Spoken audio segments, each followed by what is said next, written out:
바오밥나무 거리는 아마도 세계에서 가장 놀랍고 초현실적인 거리일 거예요. 그곳을 보려면 마다가스카르로 가세요. 이 섬에서 볼 수 있는 거대한 것은 이 나무뿐이 아닙니다. 이 섬은 또한 거대한 해성 나방의 서식지이기도 합니다. 날개폭이 아주 넓어서 20cm 이릅니다. 날 마셔요 라는 수상한 병에 든 것을 마시지 않고도 몸이 줄어든 듯한 느낌을 받게 될 거예요. 후아카치나는 사막 한가운데 있는 오아시스처럼 보입니다. 잠깐만요. 사실 사막이긴 하지만 다른 곳과는 달리 많은 클럽과 술집이 있어요. 그곳에서 할 수 있는 재밌는 일은 샌드보딩과 보디보딩입니다. 꼭 보호 안경을 쓰고 입을 꼭 다물도록 하세요. 우크라이나 클레반의 사랑의 터널은 식물로 완전히 덮여 있습니다. 어떤 커플은 만약 둘이 함께 4km 길이의 터널을 통과하면 그들의 꿈이 실현될 것이라고 믿습니다. 하지만 꿈을 이루려면 조심하는 게 좋을 거예요. 매일 3번 이 터널을 통과하는 기차가 있거든요. 북아일랜드의 다크 헤지스는 이 길에 얽힌 전설 때문에 약간 섬뜩해 보입니다. 현지인들은 그 길에 그레이 레이디라고 불리는 유령이 출몰한다고 말합니다. 그런데 어떤 TV 프로그램이 이곳에서 촬영되었는지 맞춰보세요. 포르투갈 북부에는 선사시대 건물처럼 보이는 멋진 집이 있어요. 마치 동굴처럼 보입니다.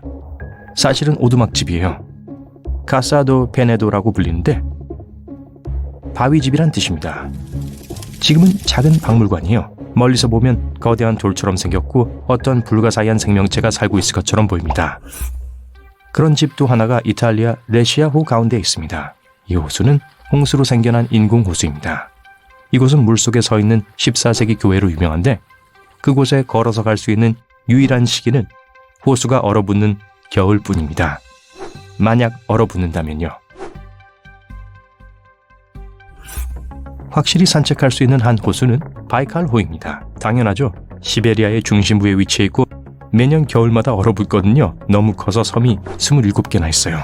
이 호수는 세계에서 가장 깊은 호수이기도 하며 거의 1480m에 달합니다. 뜨거운 물로 가볼까요? 와이오밍의 그랜드 프리즈매틱 스프링은 미국에서 가장 큰 온천이고 이 종류로는 세계에서 3번째로 큰 물 공급원입니다. 거기서 수영할 생각은 하지도 마세요. 펄펄 끓고 있을 뿐만 아니라 벌금을 물게 될 거예요. 물가에서 안전하게 즐기세요. 프랑스 노망디의 몽쉘 미셸은 왕자나 공주가 된 기분을 느끼고 싶다면 최고의 동화 속 여행지입니다. 그 웅장한 성은 물로 둘러싸여 있지만 항상 그렇진 않습니다. 모든 것은 달에 달려 있어요. 가장 높은 조수는 보름달이 뜨고 난 후 48시간 후에 볼 수 있습니다. 제가 그곳에 갔을 때는 웅덩이가 몇 개 있는 텅 빈 지역이었어요. 수천 개의 별이 있는 밤하늘은 낭만적인 분위기를 가지고 있지만 말 그대로의 별들의 바다는 아마도 더 많은 별이 있을 거예요. 몰디브 바두 섬에 오신 것을 환영합니다. 이곳의 해변은 물속의 생물 발광 플랑크톤 덕분에 밤이면 파란색으로 빛이 납니다. 진짜 별이라고 생각한 건 아니죠? 별에 관심이 별로 없다면 열기구로 가득한 하늘은 어때요? 터키의 한 지역인 카파도키아는 원래 놀라운 모양의 바위로 유명하지만 멋진 열기구를 경험할 수 있기 때문에 방문객들이 모여듭니다. 비행기에서 창밖을 내다볼 때마다 항상 구름 위를 걷고 싶어 했던 분들, 좋은 소식이에요. 볼리비아에 가면 그렇게 할 수 있어요. 진짜 구름은 아니고 엄청나게 큰 소금 타일입니다. 이곳은 살라르 데 우유니라고 불리는데 우기 동안 하늘을 비추며 무한대로 이어지는 지평선과 하늘을 걷는 듯한 환상을 만들어냅니다. 콜롬비아에서는 라스 라하스 성당을 꼭 방문하세요. 성당 자체로 가려면 공중에 매달려 있는 듯한 다리를 건너야 합니다. 그리고 발밑에는 빠르게 흐르는 물이 있어요. 다시 프랑스로 돌아왔어요. 알자스 지방의 콜마르입니다. 이 집들을 보세요. 나무로 만들어진 다채로운 벽, 꽃으로 장식된 운하, 자갈길이 있어요. 독일에는 이런 아늑한 진저브레드 집이 있는 도시가 많은데 로텐부르크 오프데어 타우버도 예외는 아닙니다. 이곳은 거의 완벽하게 보존된 중세 마을로 수십 개의 다양한 벽면과 원조 술집이 있습니다. 눈이 덮인 지붕과 멋진 휴일 시장이 열리는 겨울에는 특히 마법처럼 보입니다. 아이슬란드에서는 많은 집이 풀지붕을 가지고 있습니다. 이런 주거지를 잔디 지붕집이라고 하는데 지붕 위의 풀은 여러 가지 기능을 가지고 있습니다. 장식 역할을 할 뿐만 아니라 폭우로부터 집을 보호합니다. 풀은 용암석으로 만들어진 기반에서 자라며 정기적인 손질이 필요합니다. 코스타리카 카니오 섬에는 약 300개의 다양한 크기로 된 원형 물체가 있습니다. 현지인들은 그것들을 라스볼라스라고 부르는데 단순히 공이란 뜻이에요. 이 돌들은 거의 완벽하게 둥근 모양을 하고 있습니다. 일부는 하나의 무게가 16톤까지 나갈 정도로 거대합니다. 또한 다양한 물질로 만들어져 있어요. 반려암, 석회암, 그리고 사암입니다. 돌은 족장들의 집 앞에 줄지어 놓였던 것으로 생각됩니다. 아무도 그 공들이 어디에서 왔는지 확실히 알지 못하지만 어떤 신화에 따르면 아틀란티에서 유래되었다고 합니다. 엔젤 폭포는 그 이름답게 목가적인 풍경을 자랑합니다. 이 폭포는 세계에서 가장 높고 중단이 없는 폭포입니다. 나야가라 폭포보다 몇 배나 더 높아요. 물은 계단식으로 떨어지고 대부분의 물은 아래로 내려가는 도중에 증발합니다. 그래서 아름다운 구름 같은 착각을 불러일으키죠. 반짝반짝하는 걸 좋아한다면 멕시코의 자이언트 크리스탈 동굴을 방문해 보세요. 전문가의 감독 하에서만 방문할 수 있지만 확실히 그럴 가치가 있습니다. 아마도 여러분은 몸 크기의 2배. 칠레의 대리석 동굴은 세계에서 가장 먼 곳에 있는 자연 경관 중 하나입니다. 대성당 예배당, 동굴이 3가지 주요 명소죠. 이 동굴은 대리석으로 된 흑백 동굴, 기둥, 터널로 이루어져 있습니다. 수천 년 동안 파도가 이 동굴을 만들었고 아직도 파도는 동굴을 파고 있죠. 동굴과 청록색 물결이 어우러져 감미로운 빛의 공연을 만들어냅니다. 여름이 시작되면 콜롬비아의 평범해 보이는 강은 액체 무지개로 변합니다.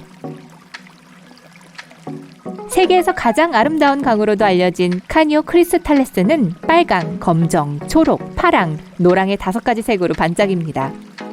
다양한 색을 만들어내는 특별한 수중식물 때문에 1년에 6개월 동안 이렇게 보인다고 해요.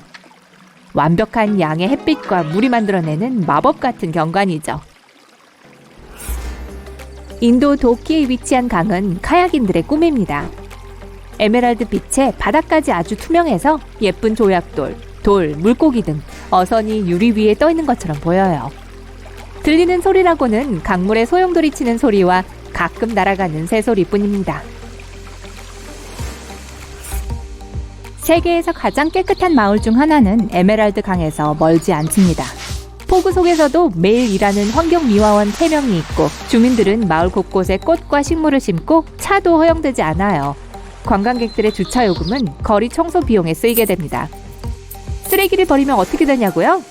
벌금을 내거나 감옥에 갈 수도 있어요. 뉴질랜드의 블루레이크는 세계에서 가장 맑은 호수 중 하나입니다. 마치 중류소를 보는 것과 같아요. 강에서는 아주 드문 청자주색 톤도 볼 수 있습니다. 물은 이웃하고 있는 얼음빙하 호수에서 내려오는데요. 원주민인 마오리족은 호수에 특별한 힘이 있다고 믿어서 이 호수에서는 수영을 금지하고 있고 심지어 발가락도 담글 수 없습니다. 루센텔의 해변은 완벽하게 파란 물에 끝없이 펼쳐진 하얀 모래 언덕이 어우러져 있습니다. 하지만 이 열대지방의 분위기에 속지 마세요. 이 해변은 스코틀랜드에 있어요. 5월과 6월에만 경치가 좋고 12월에는 하루에 1시간밖에 햇볕이 나지 않아 꽤 어두워집니다. 중국 주자이거우 계곡의 오방꽃 호수는 노란색에서 에메랄드색, 짙은 옥색에서 연한 청록색으로, 때로는 있는지도 몰랐던 산호색으로까지 변합니다. 수중 온천 덕분에 절대 얼지 않고 옆에 있는 호수처럼 마르지 않습니다. 동네에 내려오는 전설에 따르면 이 호수는 하늘에서 떨어진 거울 조각들로 이루어져 있다고 하네요. 주변의 계곡에는 지상 동굴과 함께 평범한 언덕들이 가득하고 140여 마리의 다양한 새와 함께 장관을 이루는 폭포들, 그리고 자이언트 팬다 몇 마리와 멸종 위기에 처한 다양한 식물과 동물이 있습니다. 남극 대륙 근처의 남극해는 세계에서 가장 깨끗한 공기를 가지고 있습니다. 과학자들이 분석할 DNA를 거의 찾을 수 없다는 건 너무나 분명하죠. 그냥 아무 해양 박테리아들이 모여있을 뿐이에요.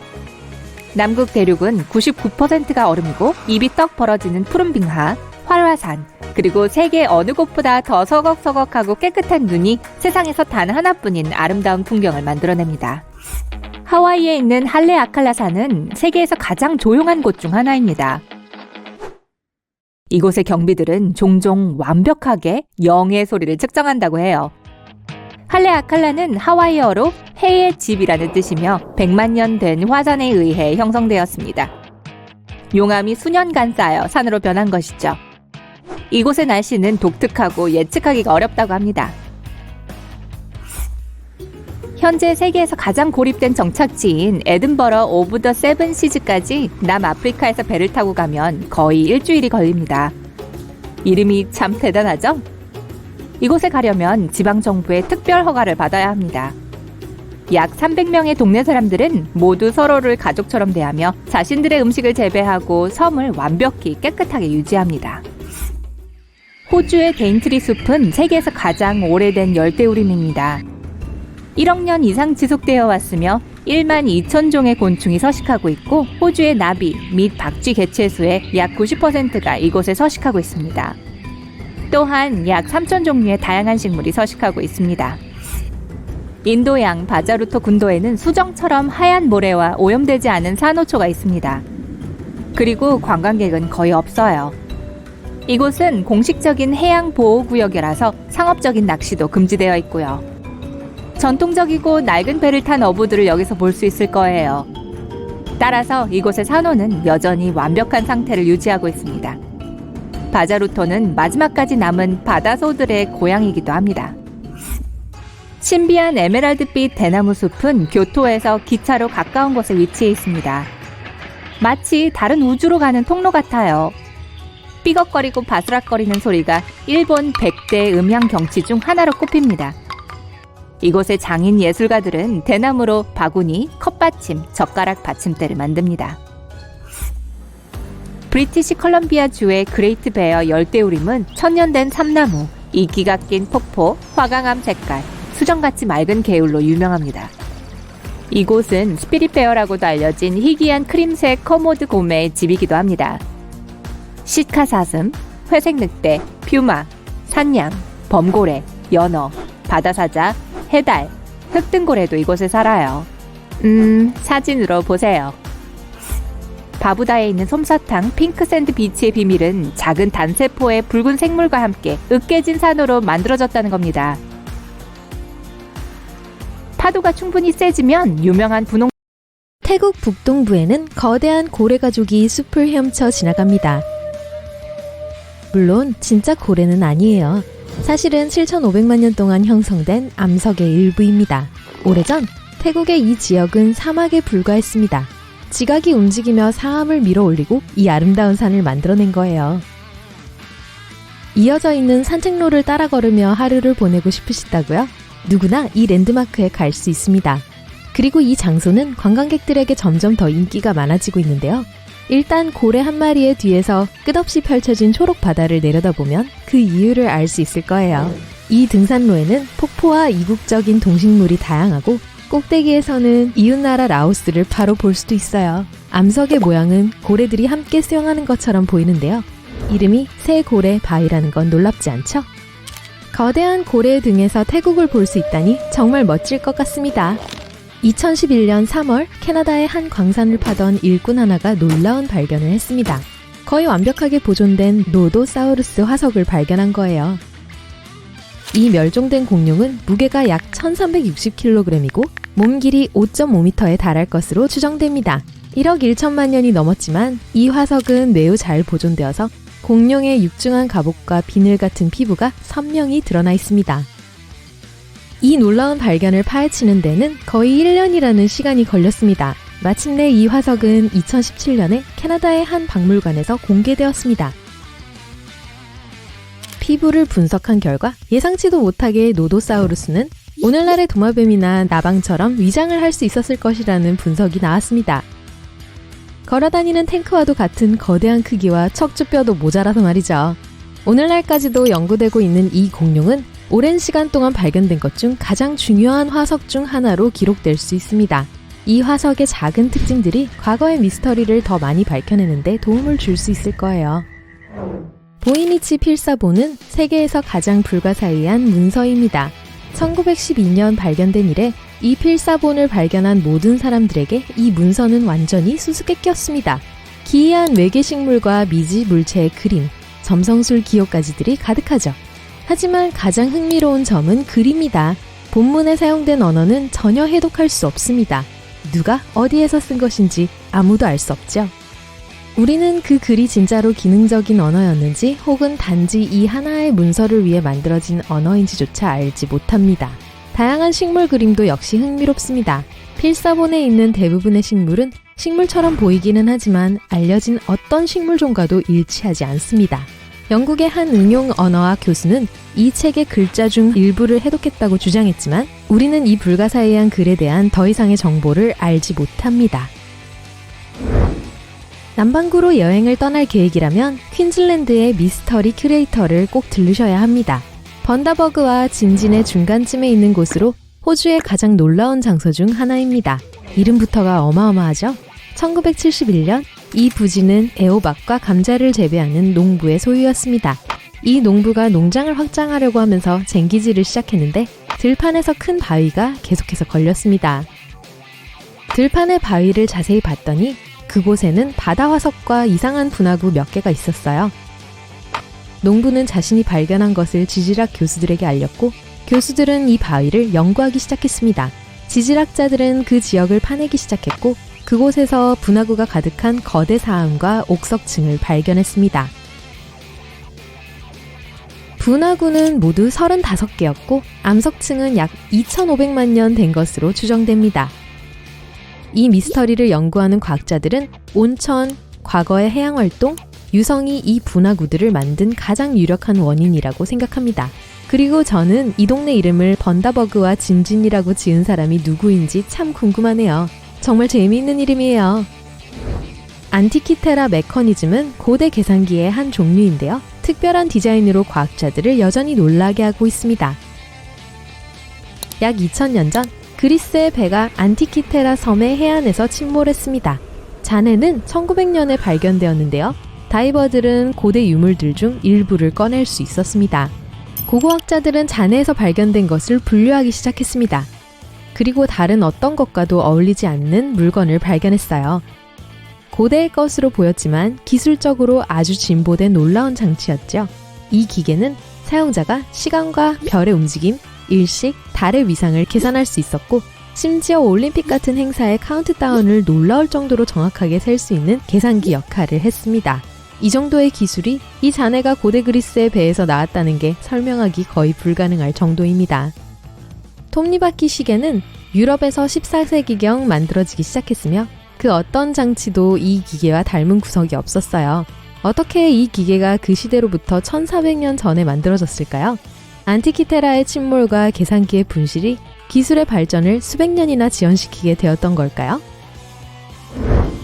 한편 흑해 근처의 코카스 산맥은 사람의 손길이 닿지 않은 유럽의 몇 안 되는 지역 중 하나입니다. 비록 세계의 대부분의 백인을 코카시아인이라고 부르기는 하지만요. 그럼에도 불구하고 고고학자들은 이 지역에서 고대의 거대 구조물을 많이 발견했습니다. 고인돌로 알려진 집 같은 건물에는 보석, 청동도구, 각종 도자기가 들어있었습니다. 고고학자들은 누가 왜 이 고인돌을 지었는지 그리고 진정한 목적이 무엇인지 아직 알지 못합니다. 고인돌은 지붕 역할을 하는 큰 돌을 두 개의 돌이 함께 받치고 있거나 작은 돌이 벽처럼 쌓여 있는데 한 면에는 구멍이 나 있어요. 안에 뭐가 들었는지 몰라도 구멍을 막는 돌마개도 발견됐고요. 이 돌 구조물에서 더 이상한 점은 코카스에서만 발견되는 것이 아니라는 거예요. 호주, 한국, 콜롬비아, 아프리카, 심지어 프랑스에서도 발견되고 있거든요. 목적은 알려지지 않았기 때문에 과학자들이 할 수 있는 건 추측뿐입니다.